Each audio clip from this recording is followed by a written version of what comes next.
This is Atomic Biscuits, and I'm your host, BACFA.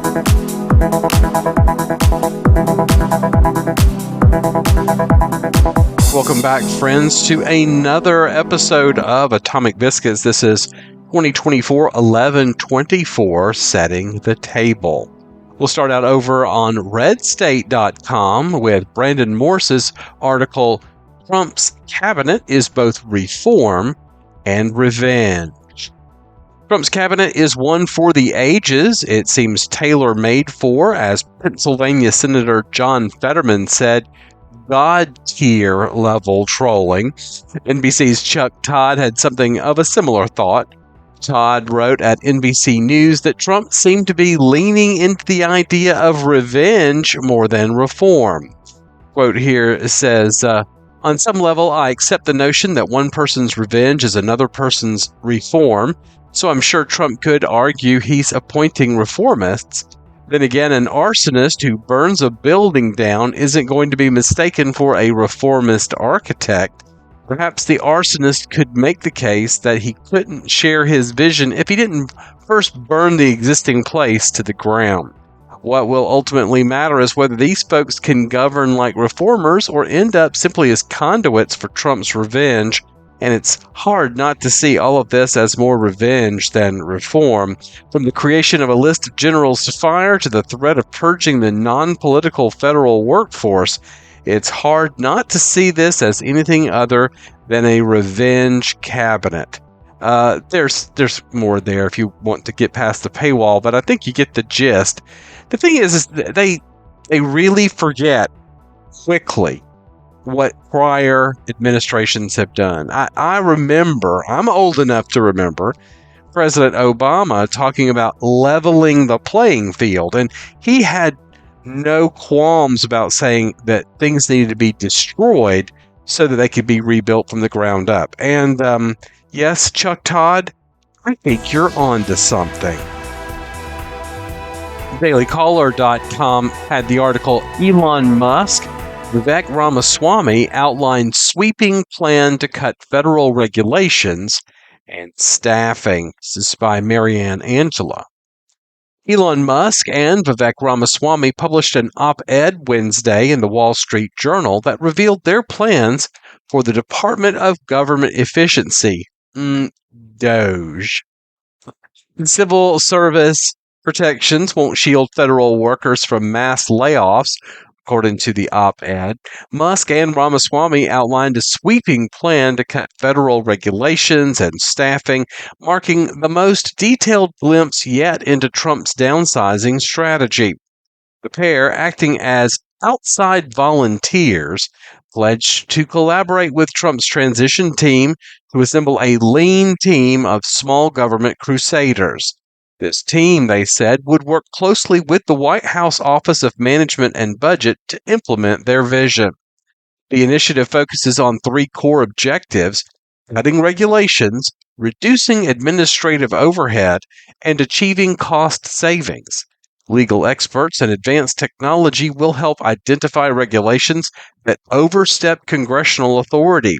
These rules would be presented to Trump, who could halt enforcement and begin the repeal process through executive action.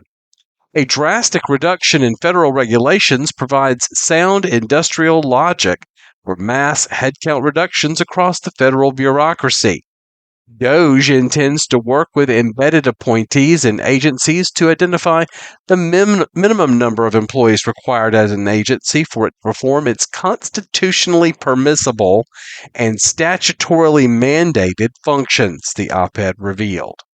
Musk and Ramaswamy acknowledged the impact of their plan and said displaced workers should be treated with dignity, proposing incentives like early retirement packages and severance pay to ease their transition into private sector roles.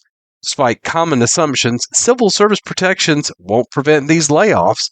They're contended as long as the terminations are framed as reductions in force rather than targeting specific employees. Musk and Ramaswamy also advocated for relocating federal agencies out of Washington, D.C., and encouraging voluntary resignations from remote workers unwilling to return to the office full time. If federal employees don't want to show up, American taxpayers shouldn't pay them for COVID-era privilege of staying home, they said.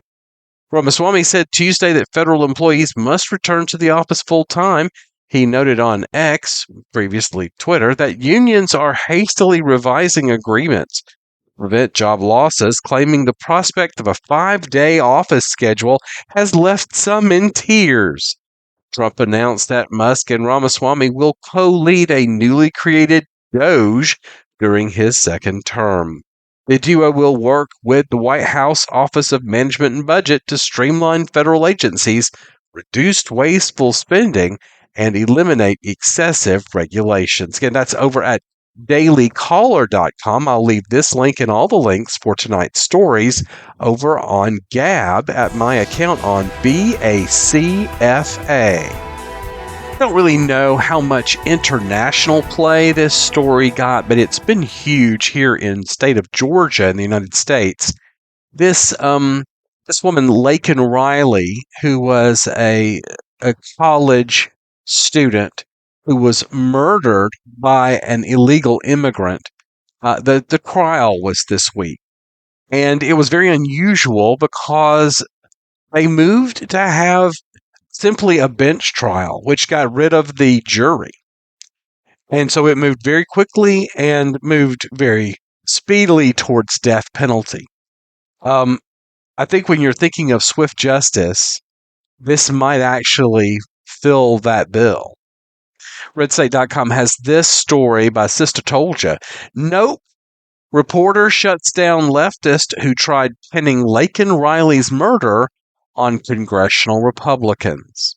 Earlier, we learned Jose Antonio Ibarra, 26, the illegal immigrant charged in the February murder of 22-year-old Augusta University nursing student Laken Riley, was found guilty during a bench trial on all 10 counts, which included malice murder and aggravated assault with intent to rape.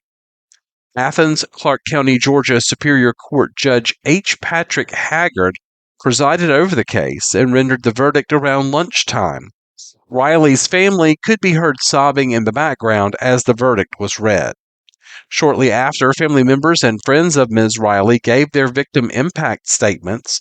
Through tears, her mother, Allison Phillips, asked the judge to put Ibarra behind bars with no chance of ever becoming free again. Quote, "There's no end to the pain and suffering that he inflicted on our family and our friends," she said. "I'm asking you to please give this monster life without any chance of parole so that he never gets the chance to hurt anyone else ever again." The judge did just that, sentencing Ibarra to life in prison without the possibility of parole. Not surprisingly, some in the media and on the left are trying to do their thing in the aftermath of the verdict and sentencing, revising history to try and blame Riley's murder on President-elect Donald Trump and congressional Republicans. One such individual, however, was in for a strong rebuke. Fox News national correspondent Bill Milligan, who has extensively covered the Biden-Harris border crisis for years now, took to the Twitter X machine to remind folks just how preventable Riley's death was. Government failed Laken Riley at every step of the way. Her killer was in federal custody after crossing the border illegally, then released. He was released again in Sanctuary City, New York City, after an arrest. ICE not notified. Then, New York City gave him a taxpayer-funded flight to Georgia, according to his partner's testimony. It's unacceptable at every single level. Rest in peace, Laken Riley. In response, one Democrat apologist who goes by the username Wrskimo, WRSKIMO, attempted to shift blame to House and Senate Republicans in a since deleted tweet, would have been deported if the bipartisan border bill was made law before his arrival, but Republicans voted it down. Milligan was not having it and responded accordingly by dropping some facts. He entered the country illegally in September 2022 when Democrats controlled all three branches of government. Border deal wasn't even negotiated until a year and a half later, and no, it wouldn't have deported him or changed New York City sanctuary policies. In their opening statements delivered Friday, prosecutors laid out the horrific details of Laken Riley's final moments, noting that she fought back and had Ibarra's DNA under her fingernails. They also shared that she was found partially nude and that Ibarra struck her head multiple times with a rock and strangled her. The smartwatch she wore recorded her final heartbeat at 9:28 a.m. that day. In short, they said that Riley was viciously killed by Ibarra because she refused to be his rape victim. I will add here, too, that they played the 911 call out in the open, and the family was extraordinarily put upon and beside themselves to have to endure listening to their child being killed in that way. Anyway, you can find that story over at redstate.com. Breitbart.com has this gem this week. A concerned David Hogg meets with activists after young men exit Democrat Party. Now, this kid, when I say kid, he's grown up a little bit, has been around since a shoot 'em up at a school where his behavior seemed odd. He was a rallying point amongst other people who were survivors of the school shooting. It was found that he really wasn't at the school, came back to the school, was found that his parents are operatives in some way, part of the media complex. It's always just a little weird when you get to David Hogg. Exactly 2 weeks after Donald J. Trump defeated Kamala Harris in both the popular vote and the Electoral College, David Hogg met with researchers and activists to figure out how to lure young men back to the Democrat Party. On Tuesday, Hogg posted to X, "Today I'm meeting with a group of researchers and activists to discuss how Democrats win back young men. What questions would you be most interested in asking?" That's at David Hogg with 2 G's, 111. Hogg's concern comes after numerous minority voters and younger voters moved toward Trump in the 2024 election. Writing at Real Clear Politics, Manhattan Institute Paulson policy analyst Neetu Arnold pointed out that Hispanics and Asian Americans shifted to the right and voted for Trump. While the percentage that these demographics shift varied from state to state, the election results revealed that racial and ethnic minorities are not as loyal to the Democrat Party as previously believed. On November 10th, 2024, the Associated Press ran a column titled, "Young Black and Latino Men Say They Chose Trump Because of the Economy and Jobs."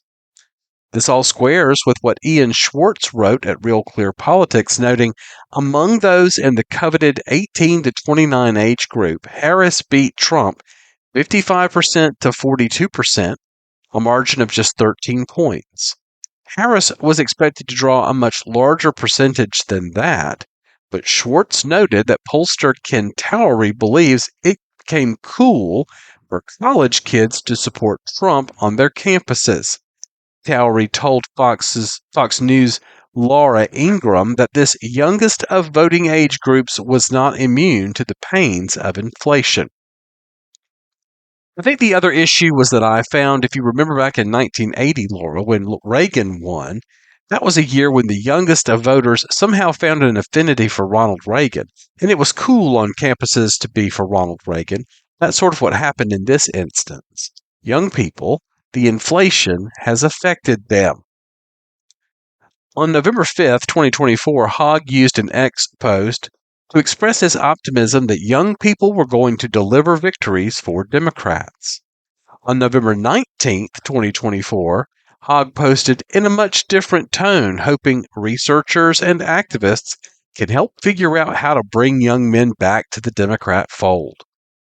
Anyway, that article is over at Breitbart.com. I got to say, the messaging left young men unimportant. It left Hispanics unimportant. It left blacks unimportant. And so when you decide to focus all your energy on women and women's issues, you're going to carve off half the population. And then when you focus on liberalism within that demographic, you're going to carve off another half of the population. And then when you don't address the individual needs of different components who have decided that they are in the Democrat Party and they feel abandoned, like labor unions, they're not going to vote for your candidate either. So it's hard to understand why they think the general populace is going to be for the Democrat Party. They've snubbed them. They've thumbed their nose at them, and they're working with big money to move other things along rather than what people need in their day-to-day lives. People are extremely aware of how much bread, milk, and eggs cost, and how much it costs to put gas in their car, and how much it costs to get that car and insure that car, and to try to find homes and lives for themselves and their families with opportunity. All those things add up to it's the economy, stupid. And it is very much like the Reagan era of 1980. People asked, how much better off are you than you were 4 years ago? And at the end of the Carter administration, people were desperate for something else. The economy was upside down. The oil problem out of the Middle East, the Iran scandal with all of those folks stuck over there at gunpoint for years. It was a bad look. We were not the military might. We were certainly not leading the world, and our own internal economy had collapsed. People were ready for a change, and as we left disco behind, we left Carter behind, and we pivoted to something new in 1980. I think that's what we're seeing again. A whole new era approaches. Over at theblaze.com, which is a Glenn Beck outlet, Morning Joe contributor worries about losing relevance as Americans tune out cable. It's by Julio Rosas. Mike, that's the challenge. Morning Joe contributor Mike Barnacle lamented that a growing number of Americans are no longer getting daily news from channels like MSNBC, but are instead getting news from social media platforms. MSNBC has seen a decline in viewership since President-elect Donald Trump's victory against Vice President Kamala Harris. Since Election Day, the liberal network has experienced its lowest of viewers in nearly 10 years, nearly a 40% drop since election season. While MSNBC has seen a great drop in viewers, such declines are not unique to the cable news outlet. The Pew Research Center reported that 1 in 5 Americans say they get their news from social media influencers. More news influencers identify as Republican or conservative, 27%, than as Democratic or liberal at 21%. Mike, that's the challenge. You grew up in a newsroom. I mean, that's a challenge for a lot of mainstream media sources, as they make themselves relevant again. Host Joe Scarborough said on Tuesday, here, 20% of adults who actually get influencers on social media may be somebody who makes baskets, and while they're making baskets, they look up and say, vote for candidate X. I don't know how we make ourselves relevant again because we can't compete with 20-second snippets on an iPhone, walking up the street and getting your entire news digest of the day in less than a minute on your phone as you're walking in a crowd with coffee in one hand and your phone in the other. I don't know how we catch up to that, Barnacle replied. MSNBC analyst Eugene Robinson suggested the channel start doing its own 20-second videos in order to reach a wider audience. We should meet news consumers where they are because they're not here, and that's the problem, he said. Pew Research's study further found another reason for influencers' success in the market where the mainstream media has a very low approval rating. 77% of news influencers have no affiliation or background with a news organization. The rise of independent media during the election cycle and Trump appearing on those platforms has been credited with helping Republicans win the presidency by reaching the younger male voters and convincing them to turn out on Election Day. Now, MSNBC, the MS in that is Microsoft. This was a joint venture of theirs with the National Broadcasting Corporation some time ago. And if you're not familiar, you really have to look at Morning Micah. Micah Brzezinski, who is this guy's wife that appears on that show. Mika Brzezinski, her father was a propagandist from way back. So if you're not familiar about these guys, get paid a ton of money to sit and talk about stuff while people are supposed to be watching. And I mean a ton of money. But their viewership has been down a very long time, which really asks the question, who's funding it? Because if ad revenue, which is eyeballs, are not driving their paychecks, then who's bankrolling them? And then you got to ask, well, now that Trump is out, why is MSNBC and several other outlets being spun off from the NBC Universal giant Comcast? These properties are failing, so they're selling them off because they're no good anymore. That income was coming from somewhere, and now that the administration has changed, that income has dried up. So long, MSNBC. We won't miss you.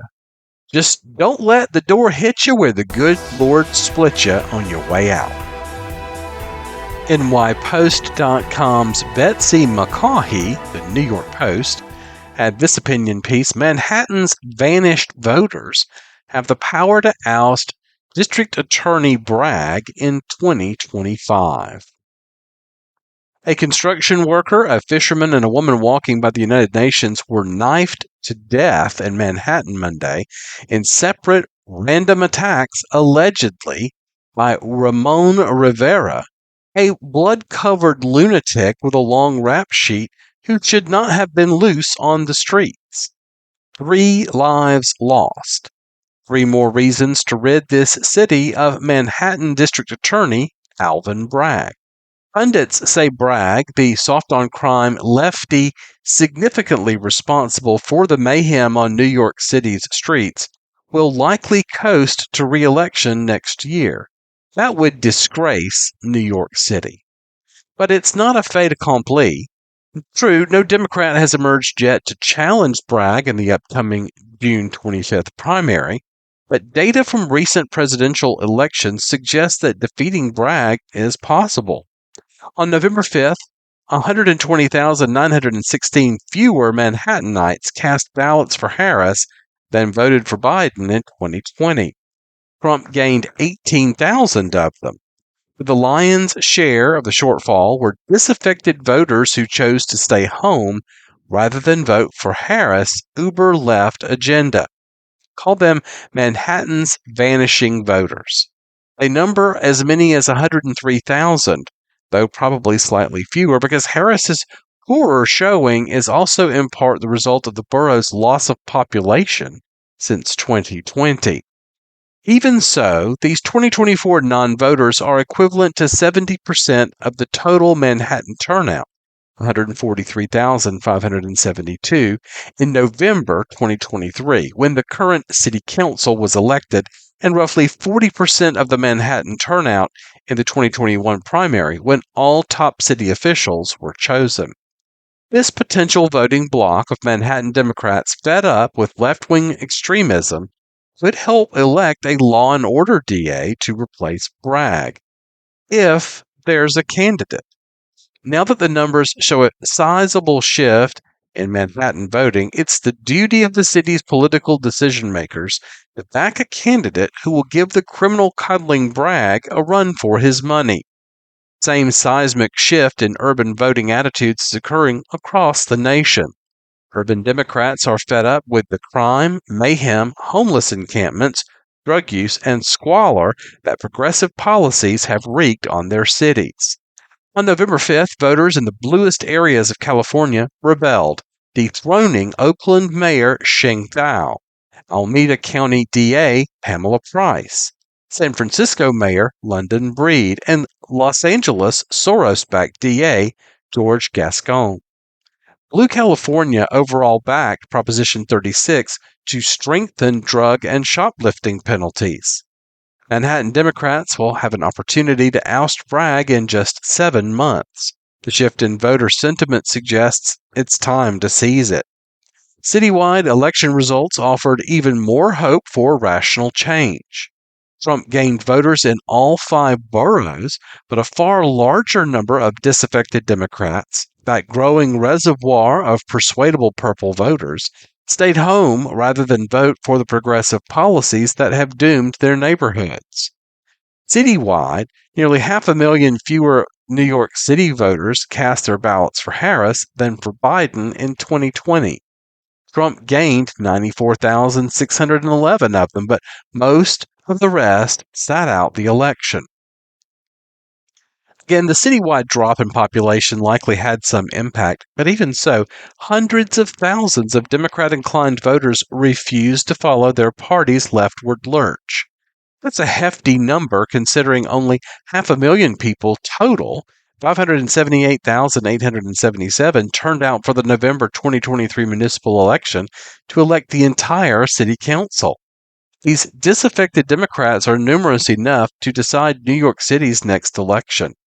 Public advocate Umani Williams blames the fall-off in votes for Harris on anti-blackness and misogyny. That's far-left delirium.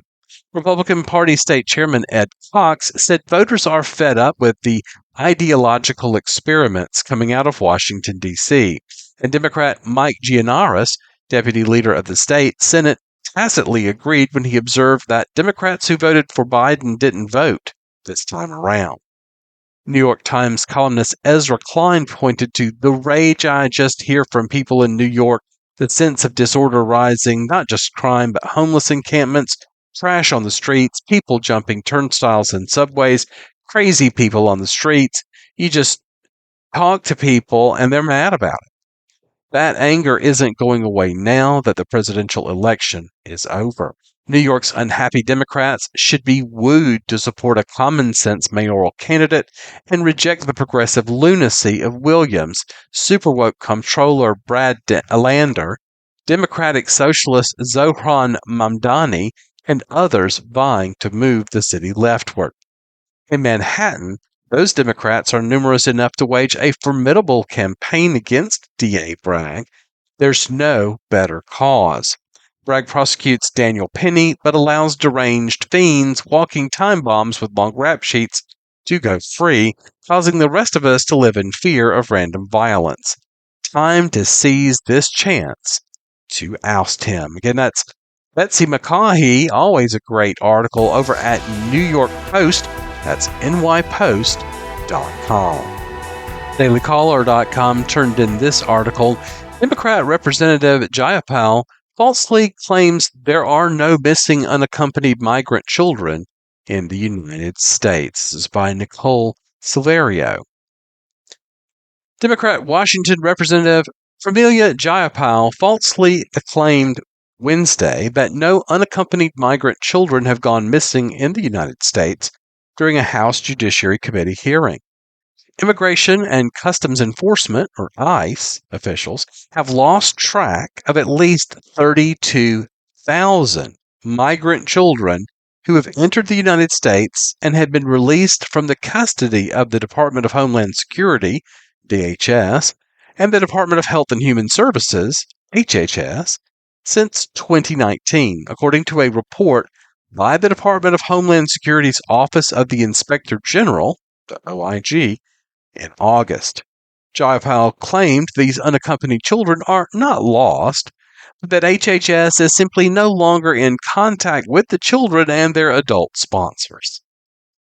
Today's hearing will be one final attempt by the majority to use all their same false talking points that the Biden administration purposefully lost tens of thousands of children, all of which we know is wrong by the facts, Jayapal said. And I'm sure HHS Secretary Xavier Becerra will address this as well. But let's just be clear, these children are not lost. HHS's legal authority ceases once an unaccompanied child is reunited with the sponsor, usually a parent or a close relative. While HHS conducts 3 follow-up calls to ensure that everything's going well between the sponsor and a child, the agency has no ability to force their way into the home.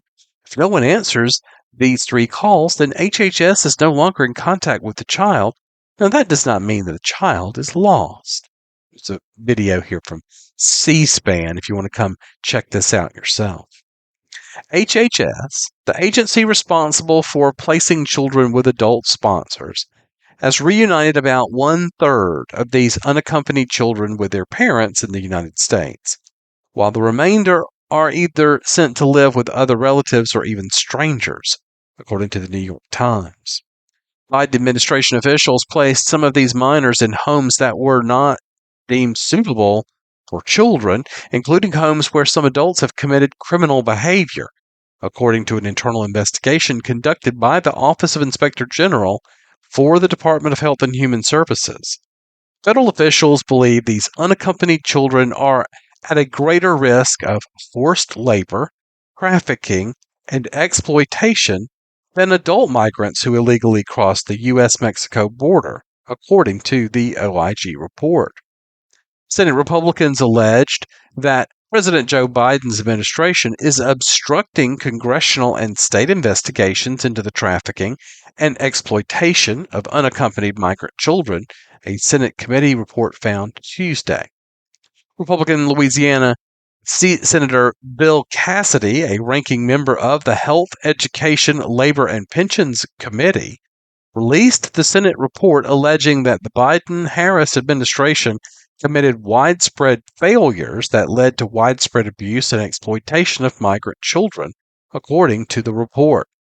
The report further accused the White House of stonewalling congressional and state-level investigations into the handling of migrant children, including Republican Florida Governor Ron DeSantis' investigation into the smuggling of unaccompanied migrant children from the U.S.-Mexico border into Florida by refusing to provide witnesses or documents and by ignoring subpoenas. In the report, Cassidy cited incidents of reaching out to HHS to receive information on the care and handling of unaccompanied migrant children and alleged that the agency would either take months to respond or not respond at all. I think it's interesting that now that we have established that it's okay to go after presidents after their administration for crimes, then we may see some people from this administration not just come before congressional committees, but also be charged with crimes. I think this whole business of, well, it was an official act is kind of bogus. Either someone directed you to do it or you made the decision yourself. And if you're in charge of a department with the power of the federal government, there aren't many things that can stop you. So I think it's time to take these despots who have installed themselves in the halls of power and chop them down to size. Oh, correct me if I'm wrong, but since January 2023, you've been in the majority. So I want people to understand, and this is what DOJ, this is what OMB is doing, and Paoletta with the impoundment of the funds, is the appropriation process. We can talk all we want, but you went up, and I need you to tell people, when you sat there and said, hey, now we control it, let's have the accounting. Have you gotten your accounting yet, Congressman Green? Have you seen where all the money went, the $250 billion we sent over to the Ukraine, ma'am? Yeah, Steve, I did. I fought for the audit on the money, our U.S. tax dollars that are going to fund Ukraine, and I never really got the answers, and that's because they don't have the answers to give. They cannot find the money. As a matter of fact, not only can they not find the money, they can't find many of the weapons and resources that our country has given to Ukraine. But we're in a position now where we're watching this war be escalated because of NATO with Joe Biden, and I don't think it's really Joe Biden. I think it's people probably at the DOD and at the State Department and Pentagon that have given the green light to these long-range missiles being used by Ukraine into Russia. And then we've seen Britain join right in there and allow their long-range missiles to be used by Ukraine into Russia. And then, of course, overnight, while we all slept, we saw the escalation continue, where Russia has now bombed Ukraine extensively, and it's probably going to get worse. And this is where I see this escalation as the most dangerous thing happening right now in the 60 days that we have leading into President Trump's administration. It's reckless, and as a matter of fact, I think that this is something that is definitely going to have to be investigated when we finally are in control. I agree with Thomas Massey, Keith Self, and some others that have said that Joe Biden should be impeached because of this, but I don't think impeaching Joe Biden would be enough, and it certainly wouldn't stop it, because it's really the people that are working in his administration are the ones that are allowing this to happen. He's just a figurehead at this point. But for an outgoing administration to escalate a dangerous war like this is the most horrible thing that could happen. We have never been closer to World War III than we are today under Joe Biden. A global conflict between nuclear-armed powers would mean death and destruction on a scale unmatched in human history. It would be nuclear Armageddon. Nothing is more important than avoiding that nightmare. We will avoid it, but we need new leadership. Every day this proxy battle in Ukraine continues, we risk global war. We must be absolutely clear that our objective is to immediately have a total cessation of hostilities. All shooting has to stop. This is the central issue. We need peace without delay. In addition, there must also be a complete commitment to dismantling the entire globalist neocon establishment that is perpetually dragging us into endless wars, pretending to fight for freedom and democracy abroad, while they turn us into a third world country and a third world dictatorship right here at home. The State Department, the defense bureaucracy, the intelligence services, and all of the rest need to be completely overhauled and reconstituted to fire the deep staters and put America first. We have to put America first. Finally, we have to finish the process we began under my administration of fundamentally reevaluating NATO's purpose and NATO's mission. Our foreign policy establishment keeps trying to pull the world into conflict with a nuclear-armed Russia based on the lie that Russia represents our greatest threat. But the greatest threat to Western civilization today is not Russia. It's probably, more than anything else, ourselves and some of the horrible USA-hating people that represent us. It's the abolition of our national borders. It's the failure to police our own cities. It's the destruction of the rule of law from within. It's the collapse of the nuclear family and fertility rates like nobody can believe is happening. It's the Marxists who would have us become a godless nation worshiping at the altar of race and gender and environment. And it's the globalist class that has made us totally dependent on China and other foreign countries that basically hate us. These globalists want to squander all of America's strength, blood, and treasure, chasing monsters and phantoms overseas while keeping us distracted from the havoc they're creating right here at home. These forces are doing more damage to America than Russia and China could ever have dreamed. Evicting this sick and corrupt establishment is the monumental task for the next president. And I am the only one who can do it. I'm the only one that can get the job done. I know exactly what has to be done.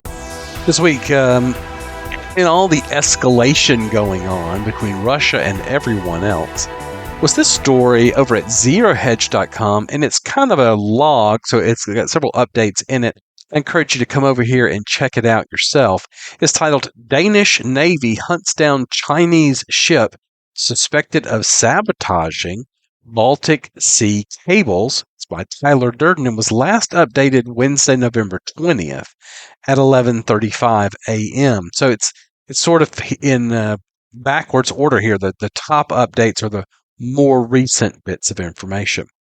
11:35 Eastern update was Rabobank's Michael Every told clients this morning about a very alarming situation emerging in the Baltics region. So if you want to worry, look at less glamorous but arguably more significant headlines that don't point to world war per se, but to world disruption and major market volatility.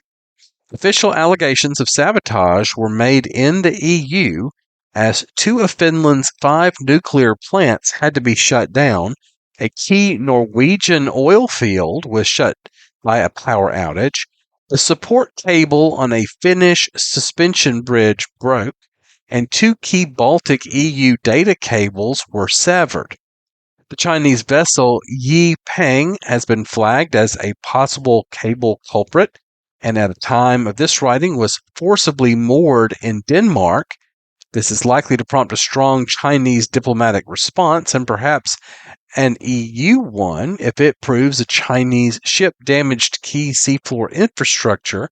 Again, this also happens to be this also happened to a gas pipeline between Finland and Estonia in October of 2023.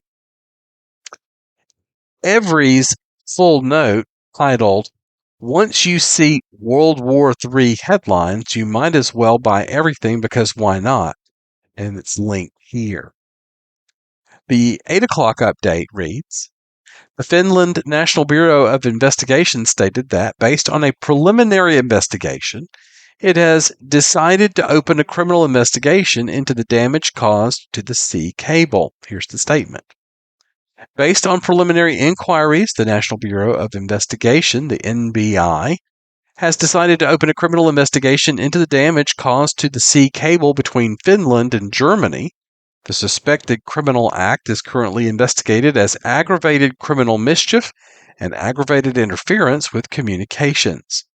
The National Bureau of Investigation is conducting an investigation into the damage caused to Cinea's Sea Lion 1 telecoms cable. The decision to open a criminal investigation was made today, on Wednesday, 20 November, in cooperation with the Office of the Prosecutor General. Cinea submitted a request for an investigation to the NBI on Tuesday, November 19th.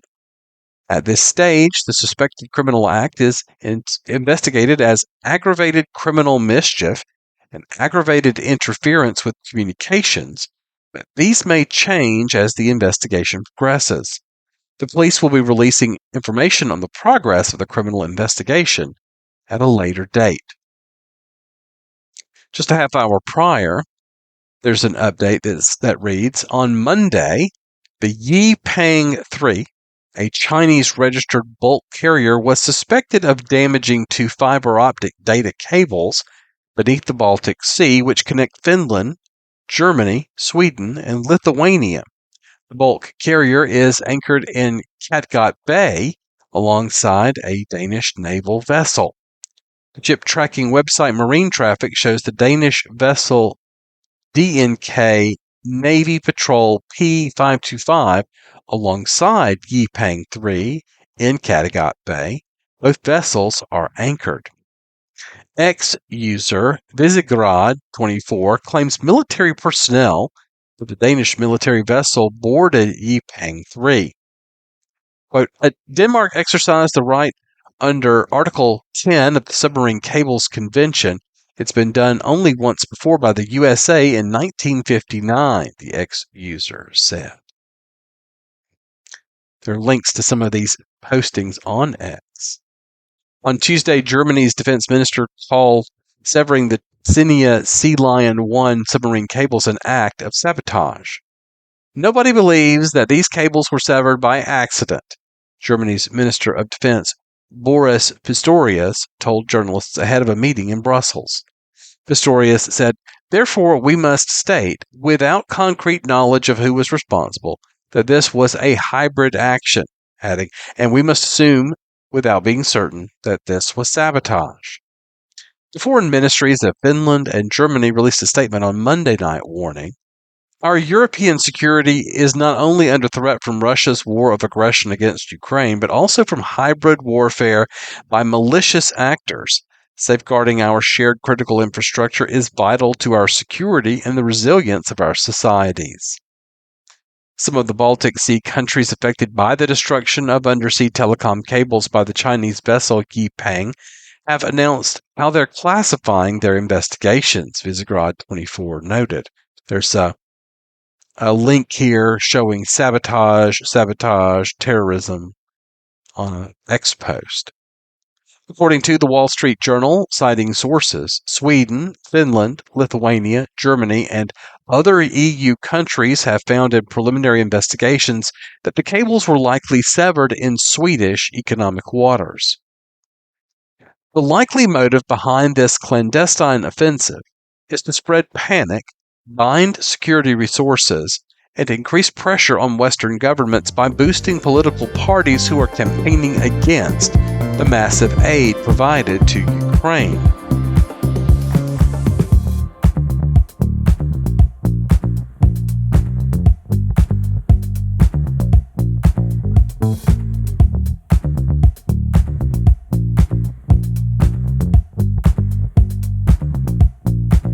Fiat everything, that is the article over at brownstone.org, the Brownstone Institute website. When decree replaced reality. This is by Josh Stileman, posted November 14th. We live in a world where every essential human need, money, food, health, education, and even information is controlled and manipulated by artificial systems. This matrix of artifice began with central bankers creating fiat currency, declaring something's value, enforcing its use, and creating dependency. This template manufactured scarcity where none naturally exists, ensuring reliance on their systems. We see this pattern everywhere.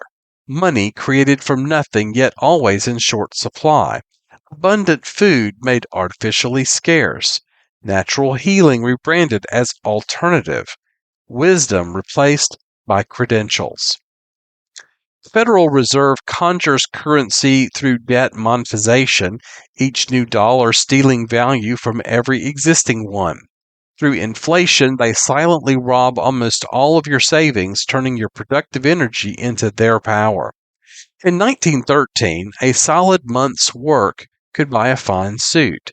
Today, it barely covers a week's groceries. The labor didn't change, the money did. Fiat currency itself is a kind of enforced dependency. Since the gold standard was abandoned in 1971, there has been no limit on their monetary manipulation. This isn't just about currency, it's about energy harvesting. Banks create money through keystrokes, then demand repayment in real human time and labor. When the Fed printed $6 trillion in 2020, they didn't create value, they diluted every dollar in your savings account.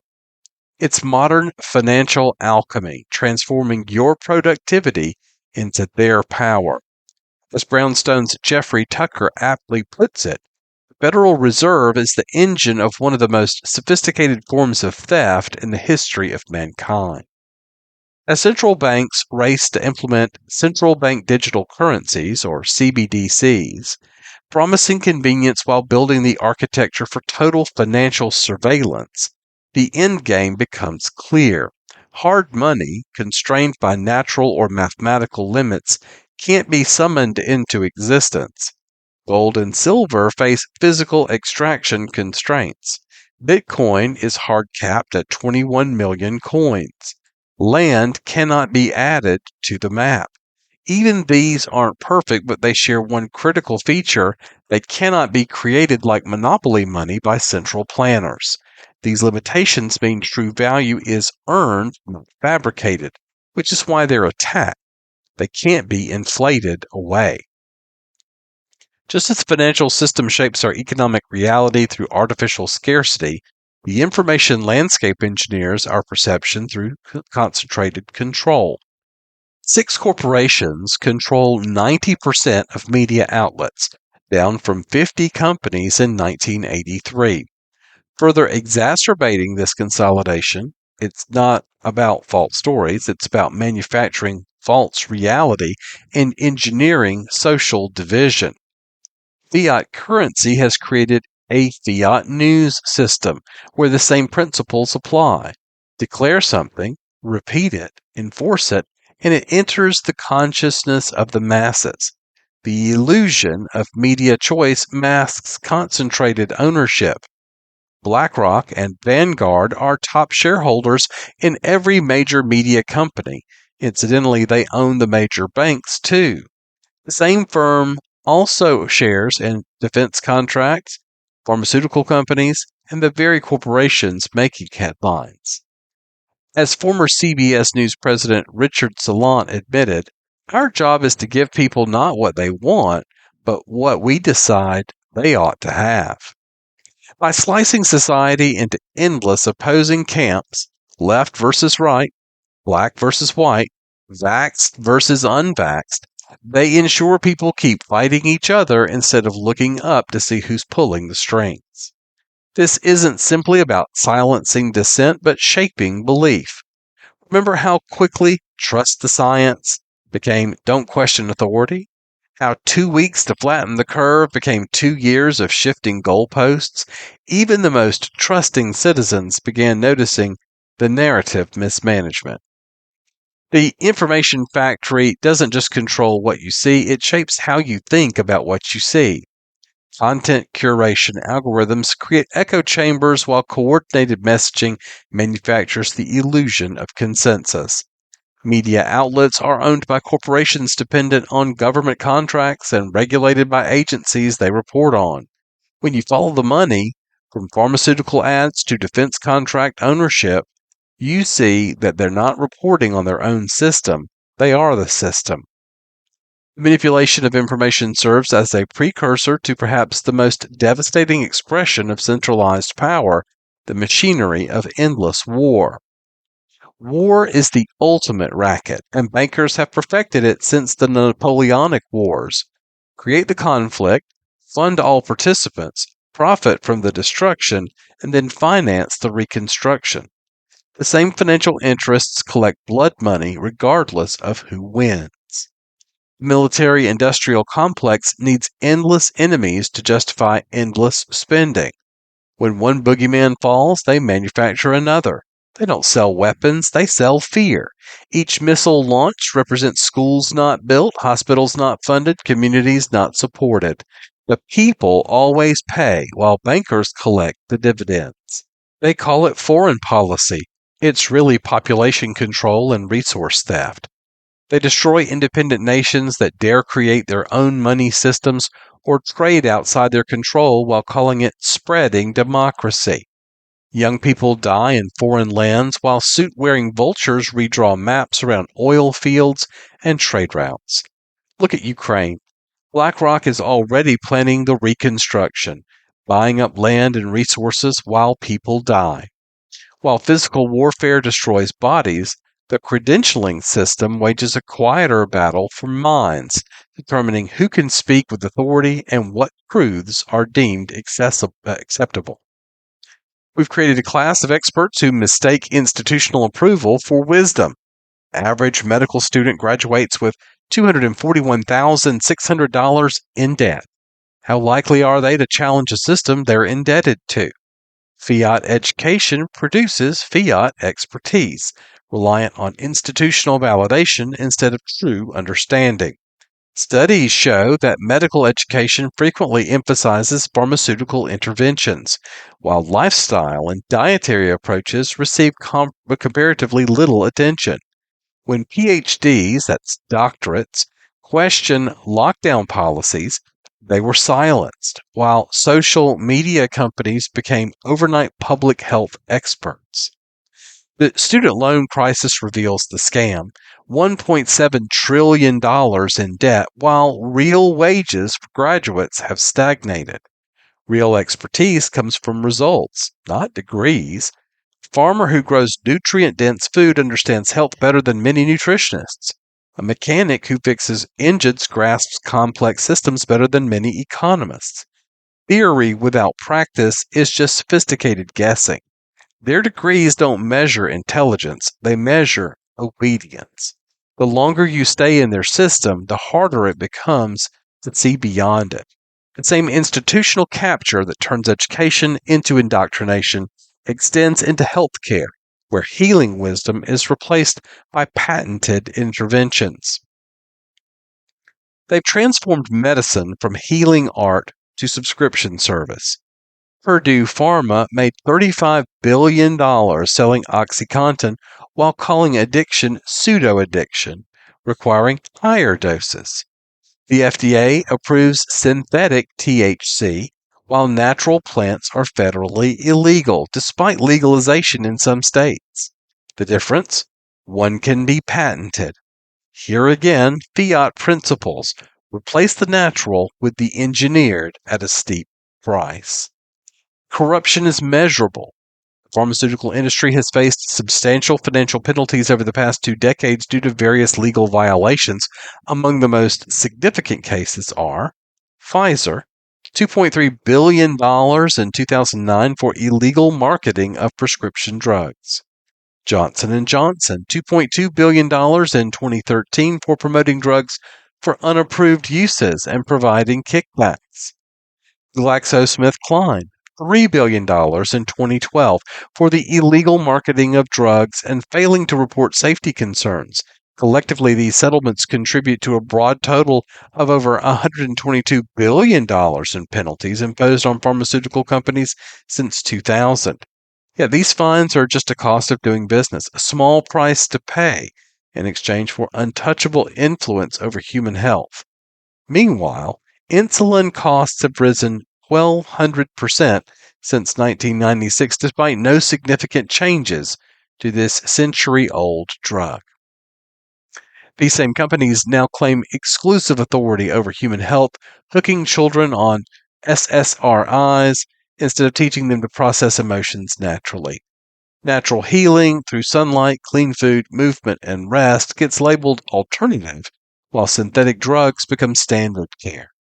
Your body's innate healing power becomes suspect while their patented molecules become essential. Our bodies know how to recover when we remove the obstacles. The medicalization of health represents just one front in a broader war against natural systems, one that extends to our most basic needs for nourishment. This article goes on quite a bit. It's really good. I encourage you to come to brownstone.org and have a look. Well, that's all the time we have for this episode of Atomic Biscuits. I wanted to thank you for joining me again this week. Here in the States, we're moving into the Thanksgiving holiday, which is a week-long celebration, but mostly just a couple of days, where we eat way too much and forget all too much how we got it. I think it's a really good time for all of us to take stock of where we are, be grateful for the time that we have, and be grateful that things are looking good in the short term. However, we should never take any of it for granted. We should consider to make sure that our house is in order. Let's spend time with family and make sure that the weeks ahead are full of joy and light. I'll see you again next week on another episode of Atomic Biscuits. So long, everybody.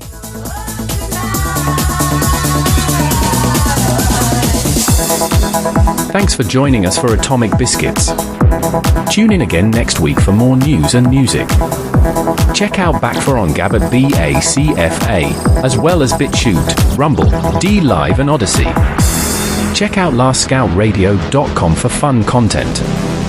Listen to WBN 324 on radio stations around the world, on many streaming platforms, and World Broadcasting Network WBN 324.zil.